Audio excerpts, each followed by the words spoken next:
इशेल, ये आपका मैसेज आया हुआ है, आपका फोन है ना? जी। ये क्या आपकी दो GOT, ये आपकी दोस्त आपको GOAT गॉड क्यों कह रही है? बाबा, आपको तो कुछ जनजी टर्म्स का पता भी नहीं है। गोट का मतलब होता है ग्रेटेस्ट ऑफ ऑल टाइम। आपको जनजी टर्म को पता ही नहीं है बाबा, आप तो बहुत ही मिलेनियल हो। क्या मतलब? ये कोई जेनजी लोगों ने कोई अपनी अलग दुनिया बसाई हुई है? सब जनरेशन की अपनी अलग दुनिया होती है, अब जनजी की भी अपनी अलग दुनिया होगी। उसमें कोई लॉजिक तो होनी चाहिए ना, मतलब GOAT गॉट बकरी। GOAT का मतलब बकरी नहीं है, उसका मतलब है ग्रेटेस्ट ऑफ ऑल टाइम। अब ना आपको ज़्यादा पता नहीं है, तो आज मैं आपको ना जनजी के स्लैंग्स सिखाती हूँ, ठीक है? अच्छा चलो बताओ, आप लोग कम्युनिकेट करते हुए इस तरह के और कौन से ऊट पटांग लफ्ज़ है जो इस्तेमाल करते हो? भाई, हमारे जनजी वर्ड्स को आप ऐसे ना कहें, ऊट पटांग नहीं होते वो। हमारे लिए तो है ना ऊट पटांग। हाँ, अच्छा वैसे बताओ ना, चलो मतलब आज मैं आपका स्टूडेंट हूँ, पढ़ाओ मुझे। हाँ चलो ठीक है। जनजी स्लैंग्स में चलो सबसे पहला है कैप। कैप, वो टोपी जो हम पहनते हैं? नहीं, टोपी नहीं। ये जनजी है, ये थोड़े उलट पटांग वर्ड होते हैं, आपको नहीं पता। अच्छा, कैप का मतलब होता है कि अंग्रेजी में कैप कहते हैं किसी चीज को कैप करना, रोक देना, वो भी एक मतलब होता है। नहीं नहीं, वो नहीं मतलब होता। कैप का मतलब होता है झूठ बोलना, मतलब हाँ जी। कैप का मतलब झूठ बोलना? जी, मतलब अगर कोई झूठ मगर बोलता है, यानी कि अगर आपकी कोई दोस्त झूठ बोल रही है तो तुम क्या कहोगी? That's so cap, that's cap, ऐसे बोलूंगी। और अगर वो झूठ नहीं बोल रही, सही कह रही है तो उसको हम बस बोलेंगे नो कैप, मतलब कि वो सच है। तो मतलब अच्छा, नो कैप, यानी कि अभी मैंने सर पे टोपी नहीं पहनी हुई तो नो कैप, मैं सच बोल रहा हूँ।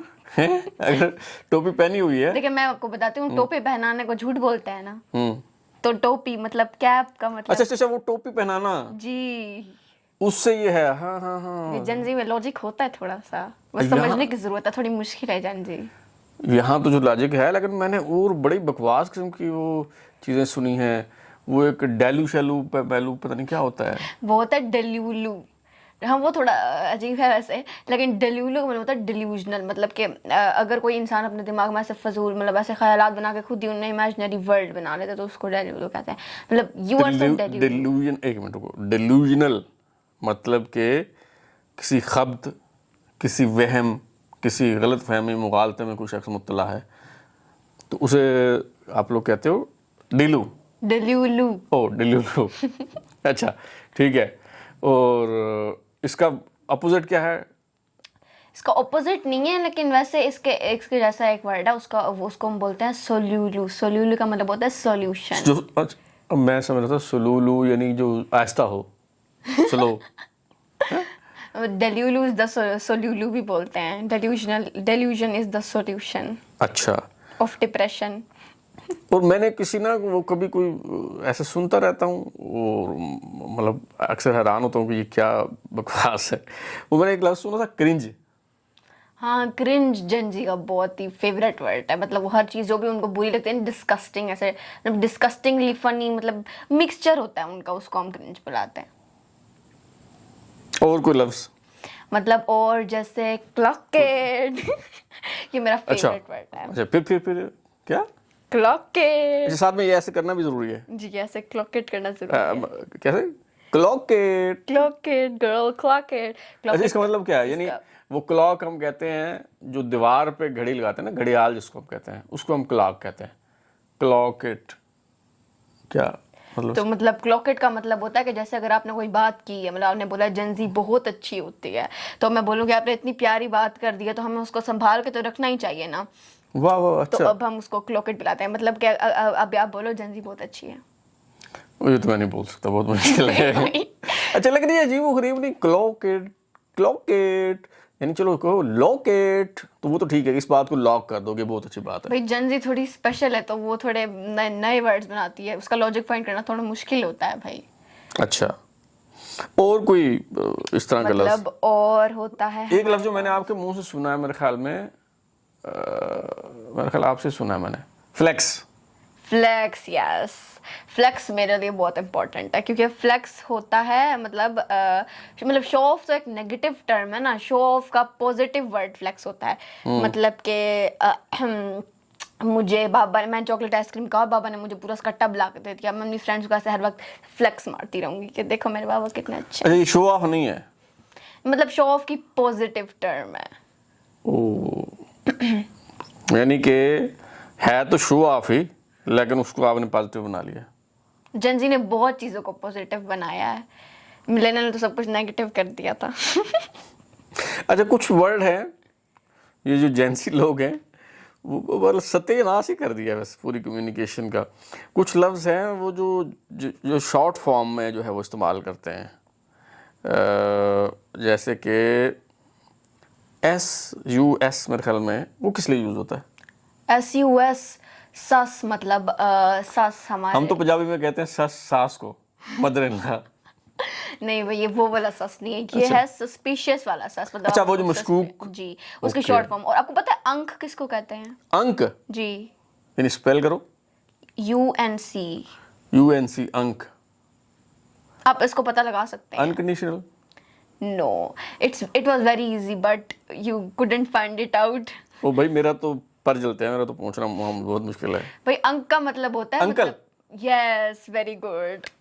देखें आखिर में पहुंच ही गया। अंक का स्लो मतलब, लर्नर हूँ लेकिन अच्छा स्टूडेंट हूँ। जी आप बहुत अच्छे स्टूडेंट है, वेरी गुड। अंक मतलब अंकल, मतलब कुछ भी आपसे, मतलब अगर कोई एज में बड़ा हो तो। अच्छा, एक और वर्ड है वो बहुत ही मतलब मजे का है, वो मतलब क्या है? You are cooked. अब इसका मतलब क्या है? यानी तुम पक गए हो। नहीं नहीं, मतलब कि आपने कोई, हम कहते हैं असल में जो पक जाना का हम इस्तेमाल करते हैं ना, वो ये कि बंदा तंग आ जाना, और इतनी देर से तुम कान खा रही हो तो मैं पक गया हूँ। नहीं, मैं समझाने के लिए कह रहा था। अच्छा अच्छा, कुक्ड का मतलब इस तरह से, जैसे हाँ मतलब यही होता है, मतलब लेकिन वो ऑपोजिट होता है। मतलब कि अगर मैं टीचर, मतलब अगर मैं टीचर मुझे कहे होमवर्क करके आना, मैं नहीं करके गई, तो अब बच्चे मुझे कहेंगे कि यू आर कुक्ड, मतलब तुम, टीचर तुम्हें पका देगी, मतलब टीचर तुम्हें बहुत मारेगी, मतलब कुटेगी ऐसे। अच्छा, कुक्ड, हाँ। ठीक है। सिग्मा किसके लिए क्या कहते हैं? Sigma, sigma, sigma boy, sigma कहते हैं, मतलब गर्ल नहीं हो सकती सिग्मा? नहीं, लेकिन गाना बॉय है ना, सिग्मा गर्ल भी हो सकती है, लेकिन सिग्मा बस गाना, सिग्मा बॉय आप क्या कर सकते हैं। अच्छा। गर्ल्स के लिए गाना नहीं बना। अच्छा। तो सिग्मा का मतलब बताओ, जब बहुत कॉन्फिडेंट हो, मतलब थोड़ी छपरी वाली उसमें कॉन्फिडेंट हो, मतलब ये छपरी क्या होता है भाई? अब छपरी आपको, पूरी डिक्शनरी है आप लोगों की हाँ, अलग। क्रिंज का उर्दू में छपरी बोलते हैं बस। अच्छा ठीक है, चलो। लेकिन वो जो बता रही थी उसका क्या मतलब है? सिग्मा, सिग्मा का बॉय। मतलब और मैं सिग्मा बॉय हूँ कि नहीं हूँ? नहीं, आप सिग्मा बॉय बिल्कुल नहीं है, मतलब आप कॉन्फिडेंट तो हैं, लेकिन कॉन्फिडेंट ना एक छपरी फॉर्म में नहीं है, मतलब अच्छा, छपरी वाले मतलब जेनजी के नजदीक मैं सिग्मा बॉय नहीं हूँ। form। जी बिल्कुल, जब बॉय तो हूँ। बॉय तो ऑफ कोर्स है आप। शुक्र है, संभाल लिया बॉय। अच्छा, एक वर्ड और भी होता है, लेफ्ट नो क्रम्स, मैंने कहीं सुना या पढ़ा है। Left no crumbs, she ate and left no crumbs. देखिए आप, जनजीना किचन से जो है ना वो बहुत ही ऑब्सेस्ड है, तो वो किचन से, जैसे she cooked, she ate and left no crumbs, तो मतलब इसका मतलब ये होता है कि मतलब उसने इतनी अच्छी परफॉर्मेंस की कि मतलब जैसे हम ब्रेड खाते हैं ना, तो वो थोड़े ब्रेड के क्रम्स गिर जाते हैं, उसने इतनी अच्छी परफॉर्मेंस की कि मतलब कुछ भी नहीं छोड़ा, सब कुछ चट कर भी गई। सब बहुत अच्छा किया मतलब उसने। शी इज सो फूडी या ही इज सो फूडी। जी, लेकिन मैं तो फूड ही नहीं हूँ ना। नहीं, ये तो आपकी तो बात ही नहीं हो रही थी। तो मैं as being a good student, मैं जो है वो समझने की कोशिश कर रहा हूँ। You are a very good student. अच्छा, और कोई ऐसी चीज? मैं आपको एक वर्ड बताती हूँ, होता है ओरा फार्मिंग। ओरा तो सुना है मैंने, बल्कि जब हम गाड़ी में बैठ रहे होते हैं तो समटाइम्स ऐसा होता है कि वो लॉक में ओपन करता हूँ अपनी साइड का, ड्राइवर साइड का, दूसरी साइड का लॉक अनलॉक नहीं कर पाता, तो वेट करना पड़ता है। तो आप फरमाती हैं कि मेरा ओरा ख़राब होता है। देखिए बाबा पता क्या करते हैं, जब भी हम गाड़ी में बैठते हैं, बाबा ना मतलब हमारे ना पहले बाबा लॉक खोलते हैं तो सिर्फ बाबा की कार मतलब डोर का खुलता है, फिर दूसरी बार खोलते हैं तो पूरी गाड़ी का खुलता है। तो बाबा पहले अपना लॉक खोल के बैठते हैं, फिर मुझे उतनी देर वेट करना पड़ता है, फिर मेरा ओरा लूज हो जाता है, इसलिए मैं बाबा को बोलती हूँ। अच्छा, तो ये ओरा फार्मिंग क्या होता है? ओरा फार्मिंग मतलब फार्मिंग कहते हैं का मतलब काश्तकारी को ना, कुछ चीज को हाँ मतलब बोने को मतलब, तो वही ओरा फार्मिंग मतलब ओरा बोना मतलब कि मतलब जो ओरा बोना हो। नहीं मतलब कोई ऐसा काम करना जिससे ना मतलब वो काम इतना अच्छा करो आपके बाकी सब आपको समझेंगे भाई वाह तालियां होनी चाहिए इसके लिए, तो वो मतलब मैंने ओरा फार्म कर दिया है, ओरा हो गया मेरा बहुत। समझ आ रही है ना आपको? बड़ा मुश्किल है। अच्छा, तो एक और चीज भी मैंने सुनी थी, एग्जैक्ट मुझे ना याद नहीं आ रहा, वो कुछ ऐसे वर्ड हैं कि वो अगर इवन आप गूगल में भी डालो, सर्च करो, तो वो गूगल भी ऐसे ऐसे करता है। बिल्कुल वो क्या हरकत है? ये बाबा को भी नया नया पता चला है, वैसे तो मुझे भी नया नया पता चला है, मुझे पता नहीं था कि गूगल भी ऐसे करता है। वो होता है 6-7। वैसे तो ये जेन अल्फा प्लस जेन जी मीम है, मतलब फुल जेन जी नहीं है, जेन जी ने नहीं बनाया, जेन अल्फा ने बनाया।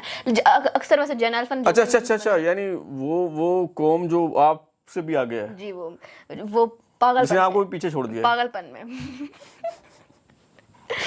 ये उसकी डिक्शनरी का लफ्ज है जी। 6-7 का वैसे मतलब तो नहीं होता, लेकिन बस ऐसे मतलब अगर टीचर बोले कि बेटा ओपन पेज नंबर 67 तो हम बोलते हैं 6-7 ऐसे बोलते हैं। मेरा ख्याल है कि मेरे जैसा जो बंदा है ना मिलेनियल, उसके लिए इतनी डोज काफी है। जी वैसे आपको तो मुझे लगता है इतनी भी हजम नहीं होगी, आपको बदहजमी ना हो जाए, इसलिए गाइस तो आज के लिए इतना ही वर्ड्स काफ़ी है मिलेनियल्स के लिए, बाकी के हम बाद में सीखेंगे। Bye bye guys. 6-7